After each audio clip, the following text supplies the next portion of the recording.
Ini cerita pada hari akhirat nanti. Cerita pada hari akhirat nanti, ya. Allah Ta'ala sudah gambarkan perkara yang akan berlaku di akhirat, menunjukkan bahawa perkara itu benar-benar berlaku. Alhamdulillahirabbil alamin. Allahumma salli ala sayidina Muhammad wa ala alihi wa sahbihi ajma'in. Subhanaka la ilma lana illa ma 'allamtana innaka antal alimul hakim. Rabbi shrah li sadri wa yassir li amri wahlul 'uqdatam min lisani yafqahu qawli, amma ba'd. Baik, yang pertama, maaf atas kelewatan, telah diberi teguran. Yang keduanya ialah tak apa nak ingat kat pagi ni ya.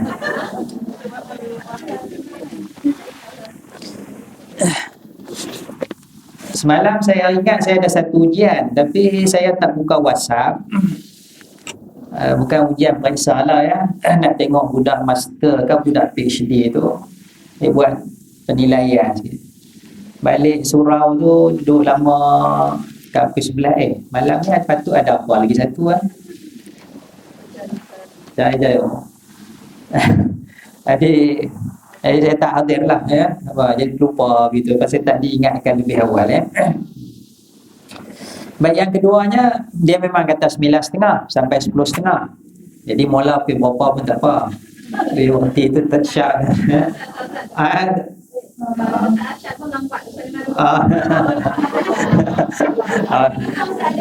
Allah ya.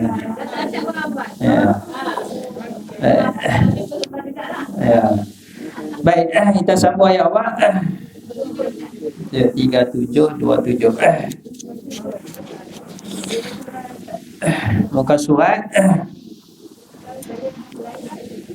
Baik, ayat 27 surah Al-An'am. Ayat 27 surah Al-An'am. A'udzu billahi minasyaitonir rajim. Walau tara idh wuqifu 'alan nari faqalu ya laitana nuraddu wa la nukadziba bi ayati rabbina wa nakuna minal mu'minin.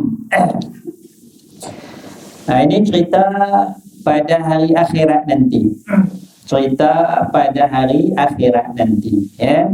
Allah Ta'ala sudah gambarkan perkara yang akan berlaku di akhirat, menunjukkan bahawa perkara itu benar-benar berlaku, ya. Dia gambarkan.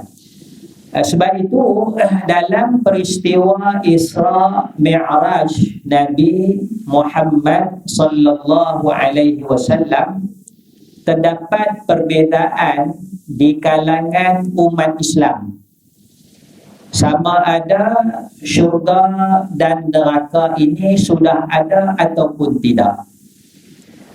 Ulama-ulama ahli sunnah wal jamaah berpendapat bahawa syurga dan neraka sudah ada.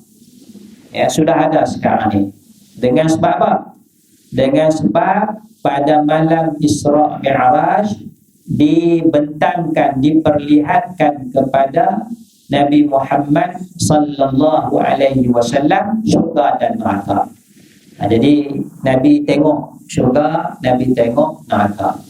Jadi itu antara dalil ulama ahli sunnah yang menyatakan syurga dan neraka sudah ada sekarang, ya. Manakala umat Islam di kalangan ulama-ulama Mu'tazilah, ulama-ulama Mu'tazilah berpendapat bahawa syurga dan neraka belum ada lagi. Dengan dalil apa? Dengan dalil pada malam Isra Mi'raj, antaranya lah, pada malam Isra Mi'raj diperlihatkan kepada Nabi SAW syurga dan neraka, dan ahli syurga ramai orang miskin, ahli neraka ramai orang wanita, kan? Diperlihatkan. Jadi dah ada kah orang miskin masuk syurga malam Isra Mi'raj? Dah ada ke belum? Belum lagi. Jadi Nabi diperlihatkan benda akan datang tu. Orang miskin banyak masuk syurga, orang perempuan banyak masuk neraka. Diperlihatkan, tapi tak berlaku lagi. Maka ulama Mu'tazilah berpendapat begitulah, Nabi diperlihatkan syurga neraka tapi tak ada lagi. Sebagaimana diperlihatkan ahli syurga, orang miskin kebanyakannya, tapi tak ada lagi. Munasabah cerita yang sama, benda yang sama, tapi sudut yang berbeza. Ulama ahli sunnah melihat dah ada dah pasal Nabi dipertontonkan. Ulama Mu'tazilah kata belum ada lagi sebab Nabi dipertontonkan benda akan datang. Ya, benda akan datang ya. Itu perbezaan di antara ulama ahli sunnah wal jamaah dengan ulama Mu'tazilah tentang kewujudan syurga neraka sekarang ni. Dah ada dulu. Tapi semuanya beriman bahawa syurga dan neraka itu adalah perkara yang hak, perkara yang benar. Jadi sama juga dalam ayat ini diperlihatkan, benda belum berlaku lagi, diperlihatkan kepada Nabi SAW. Baik, kebetulan kita banyak membicarakan Isra dan Mi'raj. Adakah peristiwa Isra dan Mi'raj ini satu perkara yang logik pada akal? Kenapa tak logik? Kenapa peristiwa Isra Mi'raj ini tidak logik?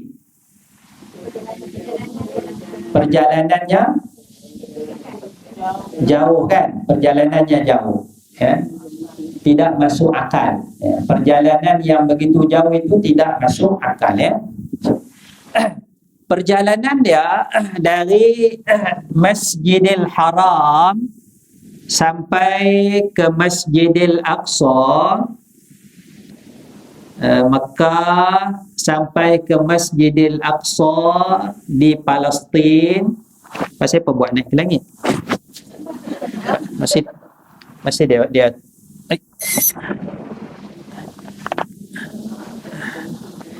Maka sampai ke Palestin, maka sampai ke Palestin kurang lebih 1238 kilometer.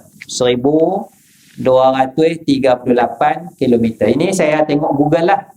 Google Map dia bagi tahu gitu. Kalau check GPT tak tahulah. Okay, lebih detail lagi. Ya.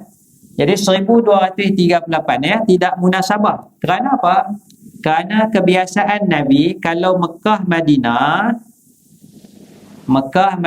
Nabi naik unta, naik kuda, perjalanan lebih kurang 500 km, ambil masa 10 hari. Ya, ambil masa 10 hari kan. Mekah Madinah 500 kan, 450 500 km. 10 hari Nabi biasa buat jalan ya. Maknanya Nabi hijrah dari Mekah ke Madinah kurang lebih 10 hari.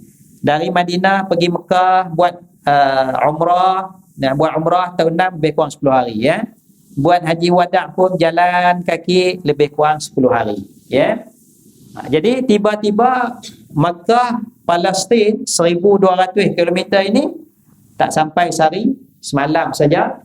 Yang lebih kurang 4 jam, 5 jam saja sudah patah balik. Ini kita kata satu perkara yang tidak logik pada akal ya. Jadi tidak logik pada akal ni lah kita lihat ayat ini dimulakan dengan subhana. Ya, maha suci Allah. Ya, subhanallazi asra.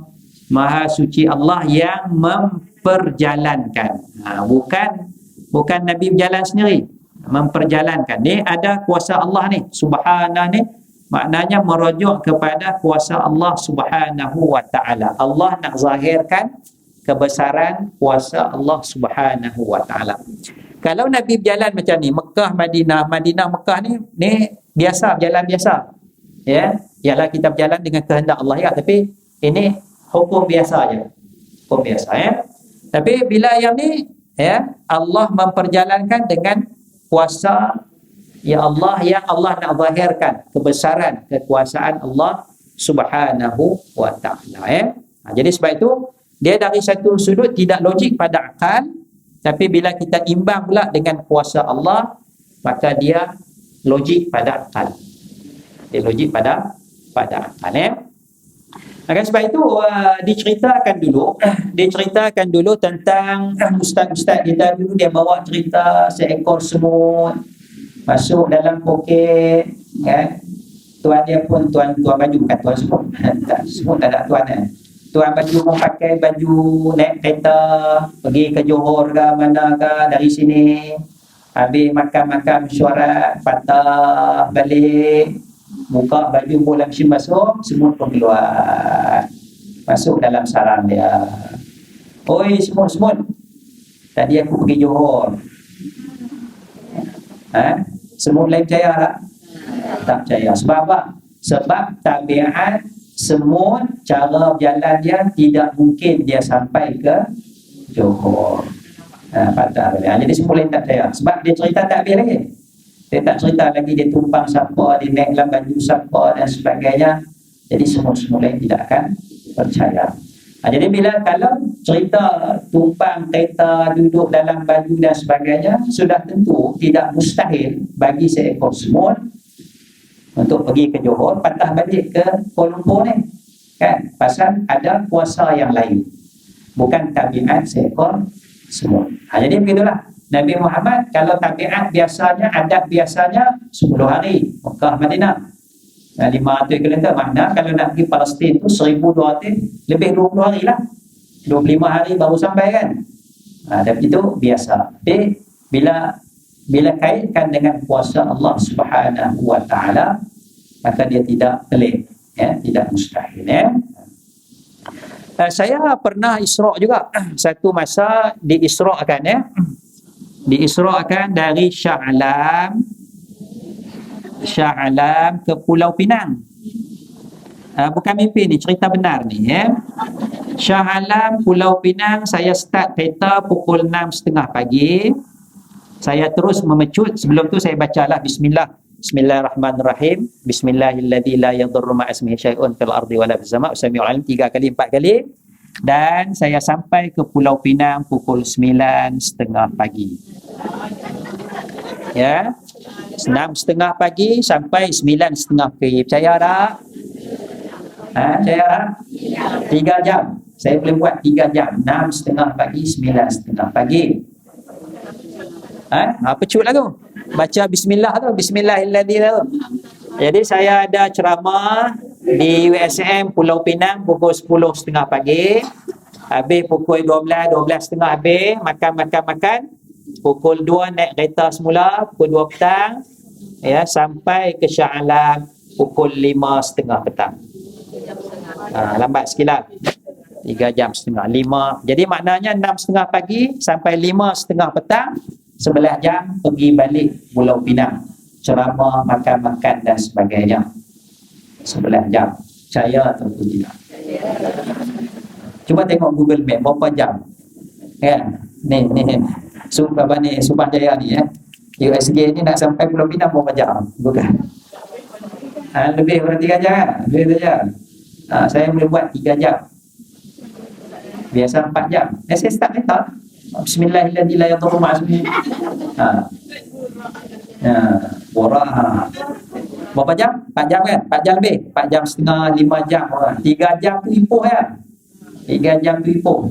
Di sinilah bila saya banyak cerita benda ni, orang tak percaya. Orang tak percaya, tak mungkin, kan? Sebab kereta bukanlah kereta hebat pun. Kereta hebat masa tak mampu dengan trafik lah apa, kan? Tak mampu. Tapi saya mampu buat, Kerana apa? Kerana di sinilah saya cerita tak habis lagi. Saya 6.30 pagi saya start kereta Toyota tu. Saya bergerak pergi ke Subang Airport.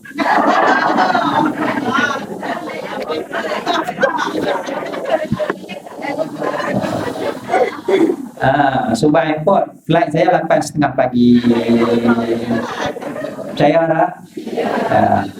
Begitulah Nabi Muhammad Isra'. Memang orang tak percaya, pasal Nabi tak cerita pasal kuasa Allah, Nabi tak cerita pasal borak lah apalah. Mana boleh Nabi nak jalan kaki, kan? Tapi bagi orang yang percaya kepada Allah, beriman, kuasa Allah, beriman nak Allah Maha berkuasa, tak ada masalah. Sebab itu bila bawa cerita Isra' Mi'raj Nabi ni kepada Sayyidina Abu Bakar As-Siddiq, dia percaya kerana dia percaya ada lagi satu kuasa ghaib, itulah kuasa Allah Subhanahu wa ta'ala. Jadi saya percaya berlaku tu kerana saya pun telah Isra' kan, ya, borak lah tu. Borak 500 km sejam. Jadi kita boleh analisa, kita boleh rungkaikan cerita itu kepada anak cucu kita supaya mereka faham bagaimana Isra' itu berlaku. Karena kalau kita kata tidak logik semata-mata pada akal, tidak logik, payahlah generasi sekarang ni nak faham. Dia nak faham. Jadi bila dia payah nak faham, dia payah nak beriman, ini bahaya kepada iman. Kerana keimanan kepada peristiwa Isra' adalah satu perkara besar. Kenapa? Kerana Isra' itu disebut di dalam Al-Quran. Subhanalladzi asra bi 'abdihi lailan minal masjidil haram ilal masjidil aqsa. Sebut jelas jalan daripada Masjidil Haram sampai ke Masjidil Aqsa. Jadi kalau generasi muda, orang Islam tak percaya Nabi itu Muhammad, dia boleh merosakkan iman. Jadi kita kena cuba bawa dari sudut akal. Baik, kita patah balik ayat 27. Walau tara, dan jikalau kamu melihat, kamu melihat, digambarkan akan datang ni orang kafir lah, halal kufar, orang kafir ni ketika mana mereka wuqifu, ditahan, ditahan, diberhentikan alan nar, di atas api neraka, di atas api neraka. Di mana sini? Maknanya dalam kata sebahagian ulama, di atas titiang sirat al-mustaqim, di bawahnya tu adalah neraka. Sebab bila melalui titiang sirat, di ujungnya syurga, di bawah tu adalah neraka. Jadi mereka ni waqifu, ditahan di atas neraka. Atas titiang sirat ni, bawah ni neraka. Jadi orang yang melalui titiang sirat ini pelbagai. Ada yang sekelip mata, ada yang macam angin yang laju, ada yang macam kuda yang berlari, ada yang berjalan, ada yang merangkak. Tengoklah kadar keimanan dan amalan soleh masing-masing. Jadi orang yang kafir, orang yang tidak beriman ini, sudah tentu mereka melihat keadaan mereka dan mereka yakin bahawa mereka akan masuk ke dalam api neraka. Jadi sini apa perkataan mereka?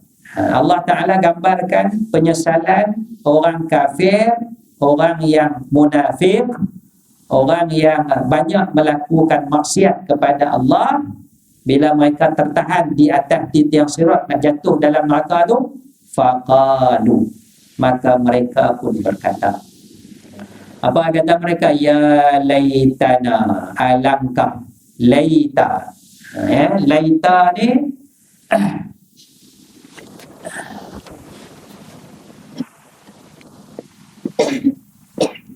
laita maknanya moga-moga, moga-moga. Tapi benda tu tak dapat.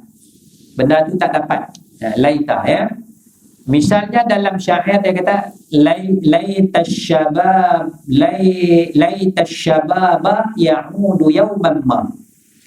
Alangkah indahnya kalau masa muda tu kembali semula satu hari nanti. Itu syair Arab tu. Laita, alangkah, alangkah, laita dengan laita syababa ya'udu yawman ma. Alangkah indahnya kalau masa muda tu kembali semula satu hari nanti. Jadi dia harap, penyair ni menggambarkan harapan supaya dapat dikembalikan masa muda itu. Tapi dapat dah? Tak dapat.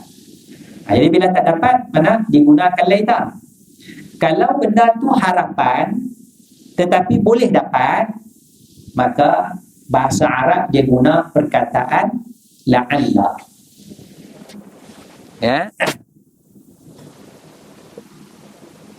Makna sama. Makna sama, la'alla.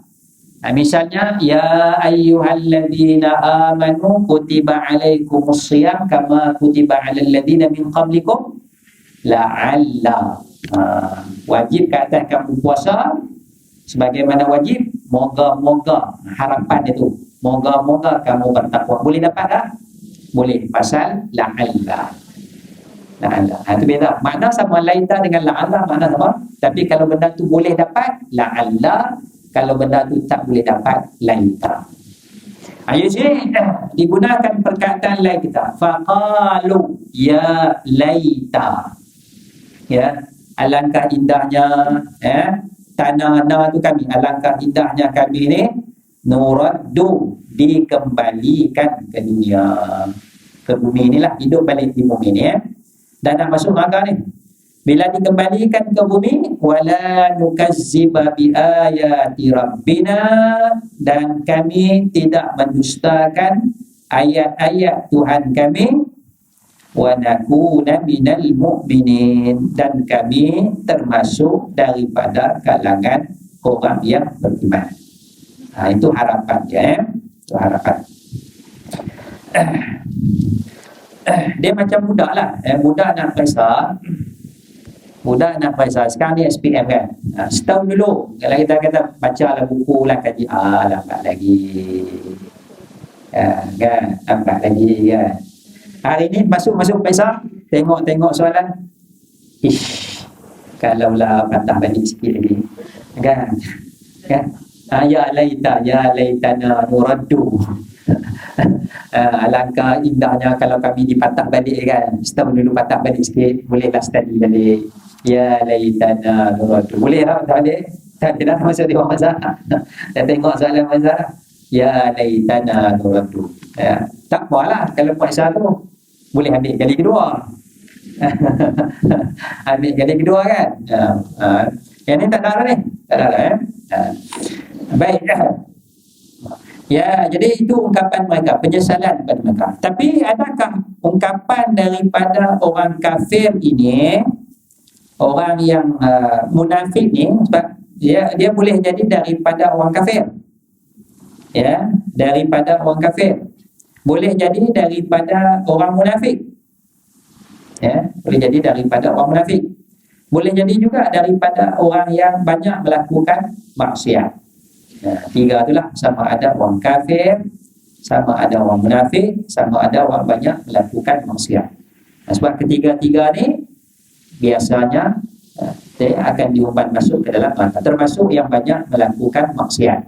Ya, kalau tidak mendapat keampunan daripada Allah Subhanahu wa taala. Tapi Allah Ta'ala menzahirkan hakikat mereka ini dalam ayat 28. Bal bada lahum ma kanu yukhfuna min qabl. Bahkan mereka duk harap patah balik, nak beriman, nak beramal soleh dan sebagainya tu. Bahkan bada, zahirlah, nampaklah, pada tu zahir atau nampaklah bagi mereka, bagi orang-orang kafir ni, orang munafik ni, maka yukhfuna min qabl, apa yang mereka sembunyikan sebelum ini. Jadi kalaulah dia orang munafik, dia menyembunyikan kekufuran atau iman. Orang munafik, dia menyembunyikan kekufuran. Orang munafik menyembunyikan kekufuran, menzahirkan iman. Jadi pada hari itu zahirlah apa yang mereka sembunyikan, iaitulah mereka sembunyikan kekufuran. Hari itu nampak, sebab mereka akan diumpan masuk ke dalam neraka. Ya. Kalau orang kafir, bal bada lahum ma, maka pada hari itu zahirlah bagi mereka apa yang mereka sembunyikan. Sebab ada orang kafir yang dia yakin bahawa Muhammad itu Rasulullah, dalam hati dia tu percaya Muhammad itu Rasulullah, tapi dia zahirnya tidak beriman kepada Muhammad sebagai Rasulullah. Itu hari itu pun baru dia nampak nak zahirkan. Baru dia nampak nak zahirkan apa yang dia cuba sembunyikan. Tapi dia memang tak beriman lah. Dalam hati dia percaya, tapi dia tak beriman pun. Dia tak beriman. Zahir dia tak beriman, dalam hati pun tak beriman. Tapi kalau tanya, sembang, memanglah Muhammad ni Rasulullah. Ini ada diceritakan kepada dalam kitab bagaimana yang berlaku kepada Abu Lahab. Abu Lahab ni, bila orang tanya dia, adakah Muhammad ni Rasulullah? Bila orang tanya dia, adakah Muhammad ni Rasulullah? Orang tak tanya depan-depan. Ni cakap man to man lah. Ada seorang kawan dia tanya, betulkah kamu tahu tak Muhammad ni Rasulullah? Kak Abu Lahab jawab, ya, aku tahu Muhammad Rasulullah. Aku tahu Muhammad Rasulullah. Tapi kenapa kamu tak ikut? Di sini dia punya asabiyah. Sebab Nabi Muhammad ni daripada keturunan Abdul Manaf. Jadi keturunan Abdul Manaf ni lah jaga Kaabah. Keturunan Abdul Manaf ni lah bagi orang minum air, orang buat haji. Jadi kalau kita ikut Muhammad ni apa lagi? Takkan kita nak ikut keturunan Bani Abdul Manaf? Dia punya konsep itu. Jadi dari dalaman dia tu Muhammad tu Rasulullah. Muhammad tu benar. Kan? Tapi dia tak mau beriman. Dia menzahirkan kekafiran, menzahirkan permusuhan kepada Nabi Muhammad sallallahu alaihi wasallam. Jadi pada hari akhirat nampak segala-galanya, apa yang mereka sembunyikan. Bahkan apa sajalah, apa saja yang kita sembunyikan, semuanya akan zahir pada hari akhirat nanti. Kalaulah kita melakukan amalan tidak ikhlas kepada Allah Subhanahu wa taala, itu juga akan zahir pada hari akhirat nanti. Baik, kemudian kata Allah, walau ruddu la'adu lima nuhu anhu wa innahum lakadzibun. Kalaulah mereka dikembalikan, kalau mereka dah minta ni, ya laitana nuraddu, alangkah indahnya kalau kami dipulangkan balik ke dunia ni, kami nak beriman. Allah jawab, kalaulah mereka dipulangkan balik, la'adu, nescaya mereka akan patah balik lima nuhu anhu, melakukan perbuatan yang ditegak. Jadi kalau dia kafir, kalau Allah bagi peluang kedua pun di dunia ni, dia tetap akan kafir juga. Kalau yang kaki maksiat pun dia dah merayu-rayu dah nak patah balik. Kalau Allah bagi peluang patah balik pun, dia tetap akan melakukan maksiat. Itu ilmu Allah Subhanahu wa taala. Maknanya mereka tu hanya berpura-pura sahaja. Sebab apa? Sebab ketika itu mereka nampak azab api neraka.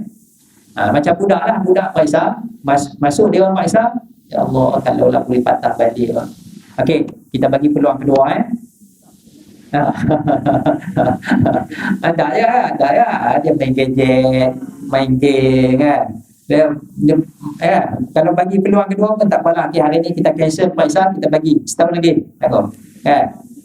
Dia la'adu lima nuhu, dia akan patah balik buat benda yang dia biasa buat lah. Tak mau baca buku, tak mau ulang kaji kita, sifat manusia macam tu. Hari dia susah tu, dia nak patah balik lah. Hari dia susah nak jawab Maisar, dia nak patah balik lah. Hari dia dah tengok api neraka, dia nak patah balik mana. Tapi bila dia dipatah balik pun memang dia tak akan berubah. Itu sikap manusia, sikap manusia yang taba Allahu ala qulubihim. Allah Taala dah cop hati tu. Tak nak buat apa. Jadi kata Allah, kalau patah balik, mereka akan patah balik semula buat benda yang dilarang. Wa innahum lakazibun, dan sesungguhnya mereka ini adalah orang yang dusta sahaja, dusta sahaja. Jadi ayat ni sama ayat yang kita ambil 23, 23 tu. 23 24 tu. Summalam, dia sama aja, maksud lebih kuat tu. Mereka ada begini summalam, ayat 23 kan. Summalam takum fitnatuhum illa aqalu wallahi rabbina ma kunna musyrikin. Demi Allah kami tidak akan syirik. Kami tidak akan syirik. Kami tidak melakukan syirik. Allah Ta'ala kata, unzur kaifa kazabu ala anfusihim. Tengoklah bagaimana mereka berdusta atas diri mereka. Jadi ayat 28 pun kata, wa innahum lakazibun. Mereka itu hanya berdusta sahaja. Kemudian kata Allah, wa qalu in hiya illa hayatuna dunya. Dan mereka berkata, tidaklah ia kecuali kehidupan kami di dunia ni, wa ma nahnu bimab'usin, dan kami tidak akan dibangkitkan. Itu keyakinan mereka lagi. Keyakinan golongan yang disebut sebagai ad-dahri. Ad-dahri ni masa. Dahri maknanya masa, ya.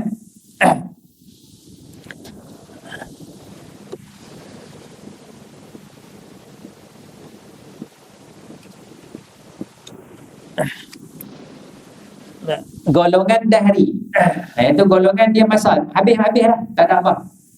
Jadi hakikat hidup ni hanya dunia semata-mata, ya, tidak akan dibangkitkan. Jadi golongan dahri ni dia punya hujah, dunia pasti ada ke tak? Dunia ni tak. Akhirat pasti kan? Belum pasti lagi. Belum pasti lagi. Dunia ni confirm dah. Confirm kita dah tengok dunia, tengok matahari, confirm pasti. Akhirat belum pasti lagi. Jadi antara benda pasti dengan belum pasti, nak ambil yang mana? Ambil yang pasti lah, ambil dunia. Ambil dunia. Akhirat. Kan entah-entah masuk dalam kubur ni tak ada apa. Masuk. Kata ada soalan bukan nakir, aku duduk dengar ustaz ceramah tu kan. Tengok tak ada apa pun. Gelap kita, tak ada. Kita ni beramal soleh ni, mati, masuk dalam kubur, ada soalan bukan nakir, akan dipukul, 5 soalan tu kena jawab dengan kan. Masuk alhamdulillah ada. Alhamdulillah, memang malaikat tanya, jawapan dari dia. Kita dah ready saja, tiba-tiba tak ada apa pun, malaikat tak datang pun. Duk mikir dalam kubur tu, mana malaikat? Tak pergi ya?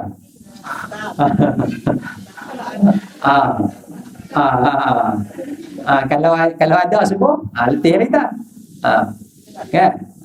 Jadi sekarang ni jawapan kepada dahri itu gitulah maknanya. Dia dunia pasti, ambil yang pasti, akhirat belum pasti lagi. Apa kita nak cari akhirat yang belum pasti lagi? Okey, tak apa. Jadi kita bimbang kalau masuk alam akhirat, masuk kubur nanti, kalau betul lah kamu kata tak ada masalah.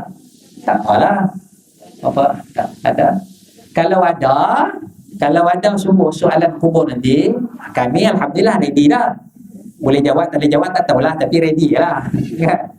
Yang kamu ni tak ready langsung, tak percaya langsung, masak dalam tu. Kan? Jadi cara mudah gitu, logik akal.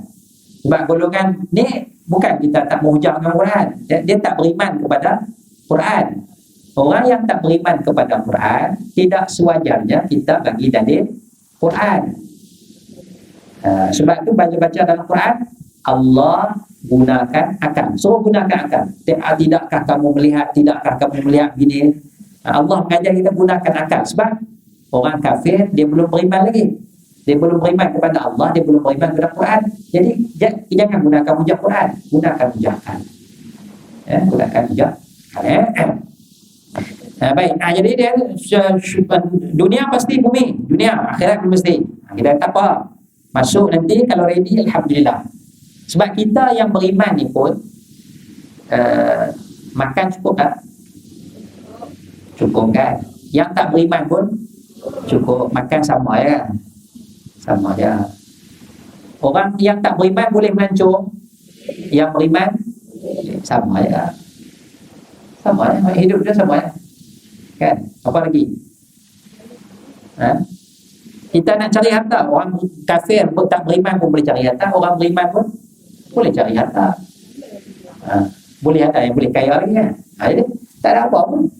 Bukan makna bila kita beriman tu kita jadi kelaparan, tak makan. Bila kita beriman tu kita jadi susah, tak boleh cari harta. Tak. Orang kata beriman tu tak boleh pergi mana duduk dalam rumah ya. Tak. Kebebasan Allah Ta'ala bagi nikmat tu. Tapi lebihnya kita ialah kita beriman, kita bersedia ya. Jadi kalau logik akal lagi, soalan periksa ada 30 bab. 30 bab. Budak yang pertama baca semua 30 bab. Soalan masuk 3 bab je. Bab 10, bab 20, bab 30. Budak tu boleh jawab tak? Pasal dia baca semua. Budak yang kedua, dia baca 3 bab je. Sebab cikgu kata 3 bab je masuk. Dia baca bab 1, bab 2, bab 3. Yang kedua bab 10, bab 20, bab 2. Ada je. Kan? Tak dapat jawab. Jadi yang bersedia tu walaupun tak masuk semua tapi dia baca selamat. Selamat. Dia tak tahu lagi soalan mana masuk, tak tahu lagi. Bab mana masuk, tak tahu lagi. Tapi dia bersedia. Kita tak tahu lagi akhirat ni macam mana. Tapi kita beriman, kita percaya, kita bersedia. Jadi kita akan lebih baik, lebih selamat ya. Baik, jadi golongan hari ini dia hidup dunia aja. Kita tidak akan dibangkitkan. Ya. Tapi kalau dibangkitkan, rugi kita. Lebih baik kita bersedia ya. Wa qalu in hiya illa hayatuna dunya wa ma nahnu bimab'usin ya. Hidup di dunia ni dia punya nikmat dia ni setakat mana? Kalau kita kata air ni, air minum ni, setakat mana sedap dia? Sekarang tak ni ya. Dia masuk dalam ni dia rasa sedap lagi tak? Tak rasa. Ya. Kambing sedap. Sedap dia sampai mana? Sampai sini ya. Masuk dalam ni tak sedap lah. Tak rasa apa lah. Bahkan kalau kadang-kadang boleh jadi muntah pula kalau banyak kan. Sedap kat sini ya. Masuk sini tak sedap lah. Bila dia keluar bawah tu kan? Lagi tak sedap. Jadi hidup dunia tu ada haknya. Setakat dah kan, sedap tu sikit sangat ya. Contoh makan minum lah ya. Contoh makan minum ya. Kalau pakaian kita lawa, cantik berapa hari orang puji kita? Sekali itu ya. Baju baru yang kita pakai tu Masya Allah, Masya Allah. Kali kedua kita pakai? Tak ada lah. Tak ada. Kepuasan sekali tu je dapat. Baju tu nak tahan 5 tahun, 10 tahun. Orang puji kita sekali je. Ya bukan mana kita buang dunia, tidak lah. Tapi kita tahu kadar dunia tu. Kadar dunia tu sikit sangat Kemudian kata Allah ayat 30, walau tara idh wuqifu ala rabbihim. Allah gambarkan lagi cerita di akhirat. Kalau kamu melihat mereka ketika mereka ditahan di atas Tuhan ya, menghadap Allah Subhanahu wa taala. Ya. Allah Taala tanya ataupun malaikat bertanya, qala alaysa hadza bil haqq? Tidakkah ini perkara yang benar? Ya, akhirat, azab neraka, nikmat syurga ya, adakah semua ini benar? Qalu, mereka berkata, wa rabbana wa rabbina, bahkan demi Tuhan kami. Bahkan tu makna bala tu, bahkan tu makna benar lah. Bila dia kata soalan dia alaisa, jawapan dia bala. Kalau jawab na'am, itu makna tidak pula. Alaisa. Misalnya dalam surat wattini wazaitun wa turi sinin. Hujungnya alaisallahu biasa kan biahkan wattini wa turi sinin wa hadzal baladil amin. Biahsanin alaisallahu biahsanil hakimin, betul kan? Biahsani kan biahkami biahsanil amwat baca alaisallahu biahsanil hakimin. Tidakkah Allah itu sebaik-baik hakim, ya? Tidaklah. Jadi bila alaisa tanya tu, alaisa disunatkan kita jawab bala wa ana ala dzalika min syahidin. Kalau tak dijawab wa ana pun bala pun tak pernah, bala bahkan. Tidakkah Allah? Bahkan. Ya Allah tu ahsanil hakimin. Biahkami, ada saya kau ya. Ahkam bukan ahsan. Kamil. Biahkamil hakimin. Alaisallahu biahkam.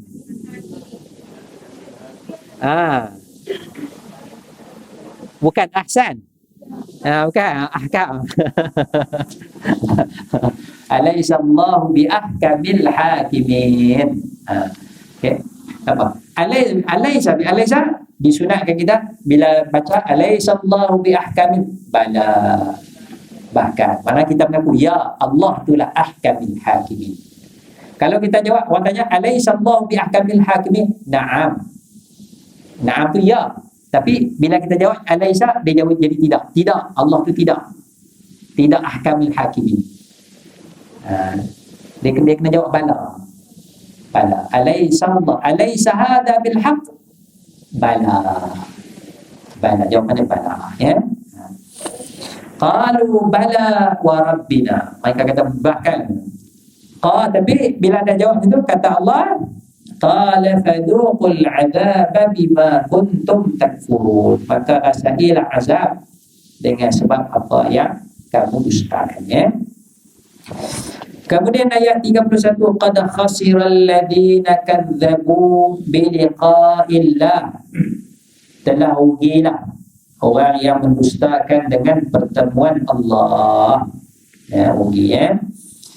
Hatta idza ja'atumus sa'atu baghtatan, hinggalah mereka dustakan pertemuan dengan Allah ni, hinggalah mereka apabila datang kepada mereka oleh sa'ah, oleh kiamat ataupun kematian.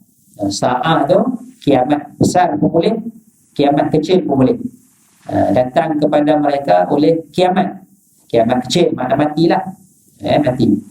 Baghtatan, mati itu pula baghtah, mengejut. Mati itu dalam keadaan mengejut, ya, kerana tidak ada sesiapa pun di kalangan kita yang mengetahui waktu kematian kita, ya, waktu kematian kita, ya. Jadi kita kena bersedia. Bersedia ni makna kita buat apa yang Allah Ta'ala suruh, tinggal apa Allah Ta'ala larang lah. Ya, bukanlah bersedia tu dengan duduk takut, kan. Jom kita melancong, tak mau, nak sedia untuk mati. Jom kita pergi makan kedai, tak mau, nak sedia untuk mati. Kan kalau tengah makan mati kan, dah, bukan macam tu. Agama kita tidak begitu fashionnya. Agama kita dia meraihkan kehidupan, ya, meraihkan kehidupan. Masa makan, makanlah. Masa sembahyang, kan.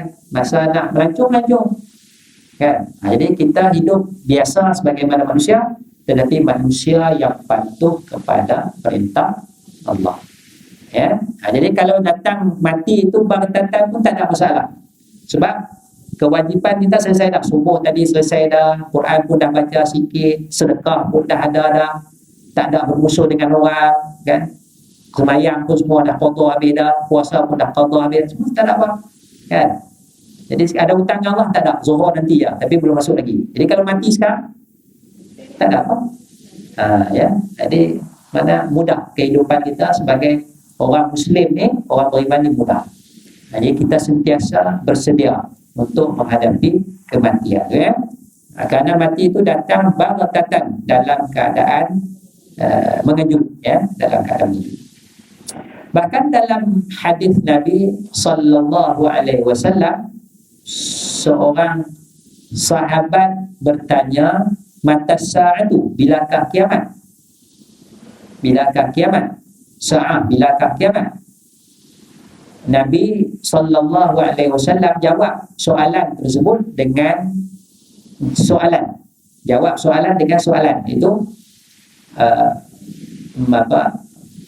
apakah yang kamu siapkan untuk menghadapi kiamat? Dia tanya kiamat.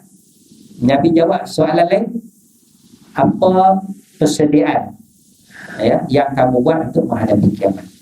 Jadi soalan yang Nabi ajar tu lebih penting daripada bila kiamat. Bila lah aku nak mati? Doesn't matter, tak ada masalah. Bila apa yang aku buat untuk menghadapi kematian. Itu soalan tu kita kata tanya. Mati bila-bila pun tak apa. Kita tak boleh nak ubah. Kita tak tahu dan kita tak boleh nak ubah. Nabi ajar kita apa persediaan kita untuk menghadapi mati. Kenapa? Mati itu baghtatan, datang dalam keadaan mengejutnya. Dan kita biasalah dengar cerita-cerita orang yang mati mengejut, mungkin jumpa tempat kenduri, tiba-tiba balik dengar cerita mati, mungkin ada keluarga kita yang terjadi macam tu, duk hawa sembang, lepas sehari tengok dengar cerita mati, tak sakit pun mati, itu baghtatan, Dan satu hari nanti orang pun cerita pasal kita pula. Duk tengok sehat-sehat, duk ngaji elok je. Tengok bulan tak ada lah. Tak ada. Hari ni kita cerita pasal orang. Mati, kawan tu mati dah. Satu hari nanti orang akan sebut. Kita pula mati dah. Pekah tu. Jadi bersedialah baghtatan. Qalu, kemudian mereka kata, orang yang dusta ni, ya hasratana, alangkah indahnya hasrat kami, ala ma farratna, dengan apa yang kami cuaikan, fiha, padanya, pada kehidupan dunia tu. Mereka dah dusta kan. Wa hum yahmiluna awzarahum ala zuhurihim, hal keadaan mereka menanggung dosa-dosa mereka di atas belakang-belakang mereka. Kata ulama dalam nak tafsir ayat, wa hum yahmiluna awzarahum ala zuhurihim. Tafsir ayat itu, wa hum yahmiluna awzarahum ala zuhurihim. Kata As-Suddi, dia kata tidaklah daripada manusia yang zalim mati lalu dibawa masuk ke dalam kubur, melainkan datanglah seorang manusia qabihul wajhi, muka dia buruk, bodoh muka dia. Jadi orang zalim ni dimasukkan dalam kubur, datang lagi satu orang yang bodoh muka dia. Aswadul laun, gelap gelita kulit dia. Mantanur raihah, busuk bau dia. Di sisi mayat ni datang satu lagi bentuk, gelap gelita kulit dia, muka dia bodoh, busuk, pakaian dia busuk. Dia masuk ke dalam kubur bersama-sama dengan orang yang zalim. Ini kita tak nampak, diceritakan, ulama menceritakan. Jadi lelaki zalim, orang zalim ni tanya, alangkah buruknya muka kamu, begini-begini, siapakah kamu? Maka orang yang rupa tadi tu, dia kata, aku adalah amalan kamu yang buruk. Muka aku yang buruk ni adalah simbolik kepada amalan kamu yang buruk.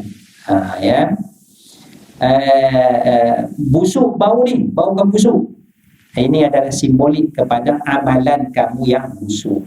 Kamu zalim orang, tipu orang, ni pakaian kamu busuk ni, buruk ni, ini juga adalah simbolik kepada amalan kamu yang tidak ada nilai. Maknanya, bukankah dalam hadis Nabi SAW bila pergi ke kubur tu 3 yang pergi kan. 2 balik, 1 bersama ya. Ahli keluarga balik, harta pun dibawa balik, dan tinggallah amalan. Ini amal. Jadi As-Suddi ni, ulama ni mentafsirkanlah ayat Quran ni dengan hadis tu, itulah amalan kita ya. Amalan kita tu ya. Jadi kita dalam seorang diri di dalam kubur, datang pula yang kuduk muka dia, yang tidak friendly kan, yang busuk ya. Ya, itu amalan kita ya. Jadi kita cubalah baiki amalan kita tu supaya yang datang kepada kita tu muka dia elok, bau dia pun wangi, pakaian dia pun elok, dia friendly dengan kita. Jadi kita lebih tenang sebab dia akan teman kita sampailah hari kebangkitan nanti ya. Itu maksud wahum yahmiluna awzarahum ala zuhri. Maka tanggunglah, bawalah dosa-dosa mereka tu di atas belakang. Amalan itulah jadi peneman kepada mereka. Kemudian kata Allah, ala sa'ama yazirun. Itu alangkah buruknya apa yang mereka usahakan daripada dosa-dosa tersebut ya.